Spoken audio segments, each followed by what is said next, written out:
Notamment pour mettre le paquet sur les enjeux de l'anticipation, de la prévention et de la promotion de la santé et les enjeux neuronales de l'agglomération sont excessivement importants.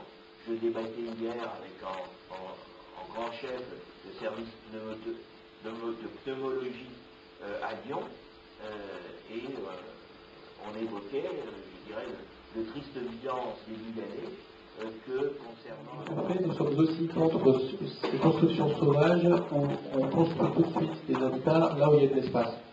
Donc, ça fait également de la pollution visuelle, et puis c'est en cas de catastrophe naturelle, je ne sais pas ce que ça deviendrait peut-être dans la suite. Par rapport à ça, donc, nous, on a mené pas mal d'actions, et ce qui s'est passé, bizarrement, donc il y a quelques semaines de ça, juste avant bien sûr les élections cantonales, le parti politique en place, qui a le conseil général de ce même parti, je ne sais pas si je cite le nom, et même un peu, donc, le parti socialiste dont le conseil... Pour le canton, mais... Oui, pour le canton. Et la grande ville de Lyon aussi avec Gérard Collomb, donc ils étaient au courant de ce problème et personne n'a réagi. Et comme par hasard, juste quelques semaines avant les élections des cantonales, il y a eu une manifestation avec une appropriation justement du Parti Socialiste notamment sur cet événement-là depuis nous on proteste depuis des années et même les habitants de Saint-Pré qui sont avec nous et donc on n'a pas eu de retour. Donc je voulais juste rebondir par rapport à ce fait-là en fait. Voilà.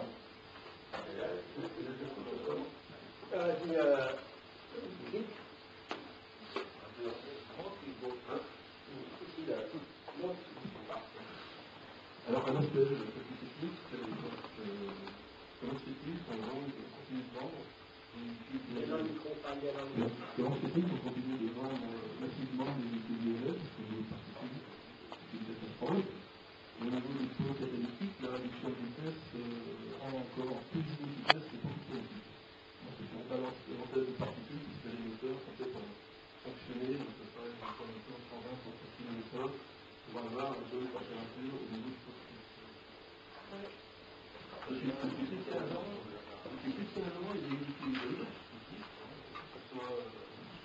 mais depuis 15 ans, il y a des véhicules que ce soit les pièces qui ont été mises pas chères, on en retrouve beaucoup sur le marché, donc ça arrive du Japon, alors que ça a été mis au point à Nissan ici à côté. Et donc on se pose la question, c'est pourquoi on n'entend pas beaucoup de choses aussi mal. Alors, le pourquoi il est simple.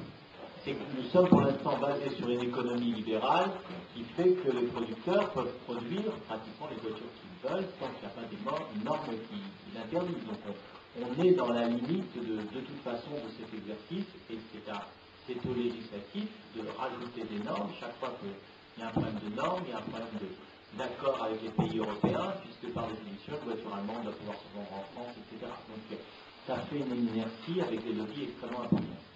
Maintenant, sur le plan du choix, en termes de voiture, il n'y a malheureusement pas de bon choix. La meilleure chose qu'il y a à faire, c'est de ne pas faire de kilomètres.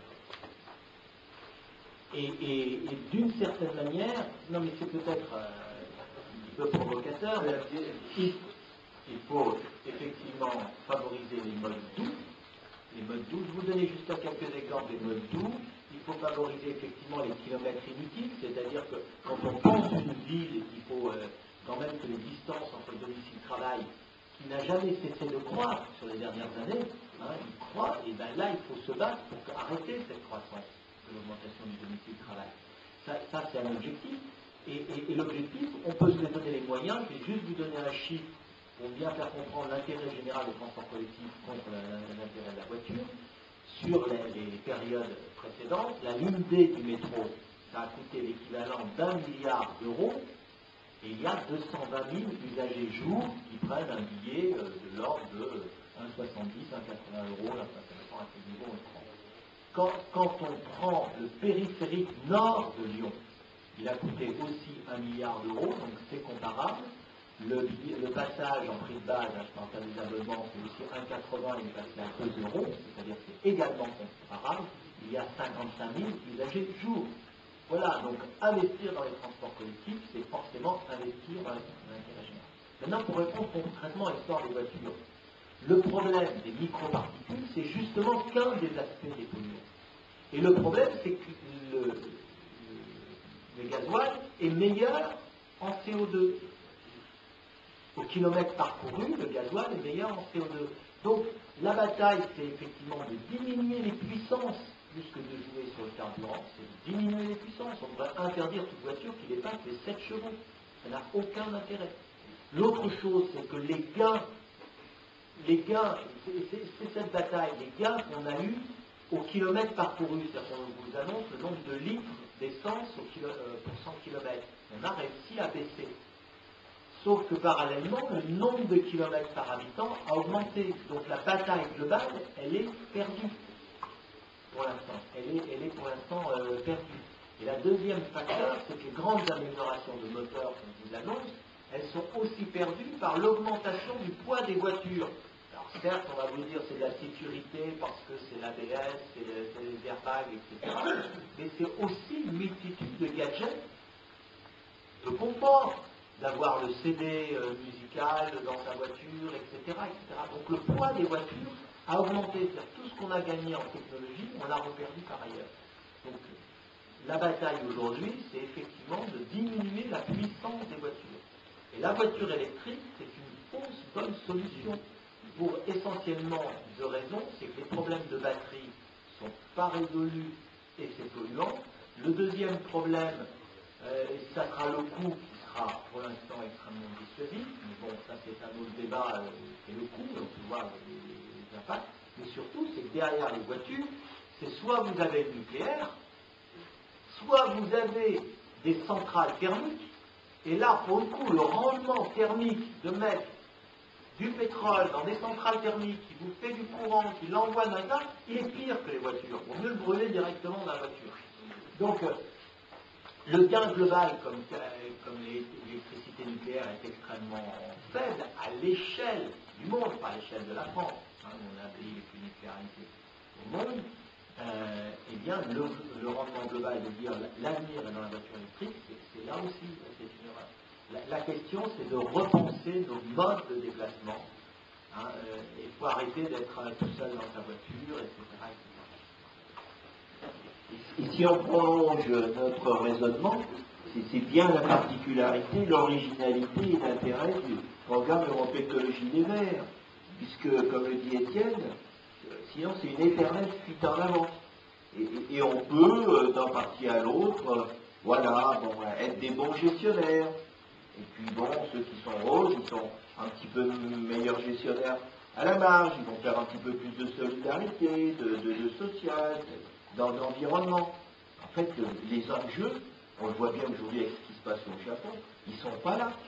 On arrive à des sociétés excessivement fragiles qui mettent en péril les populations à la moindre grande alerte. Et donc ce qu'on propose, c'est bien en changement complet de notre modèle de développement, de notre mode de croissance, certes avec une phase de transition, mais avec de vraies ruptures et de comportements et de modèles de croissance. Et le véritable enjeu, il est là. Il est d'autant plus là que par rapport aussi aux problèmes d'instabilité des pays donc producteurs de pétrole.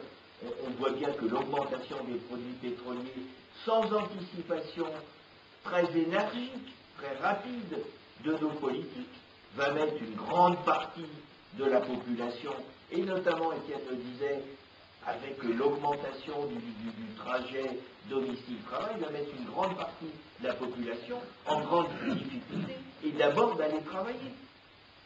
Et les enjeux, ils sont là. Il faut que tout le monde en soit conscient. Il y a urgence. Oui, alors, on parle du problème de la voiture. Alors c'est vrai que de toute façon, avec l'individualisme courant, on est dans les termes généraux de dire qu'il faudrait effectivement, pour les parents, il faudrait déjà un peu conscient de ces voitures, etc. Mais je veux dire, ça, c'est un politique relativement lointaine.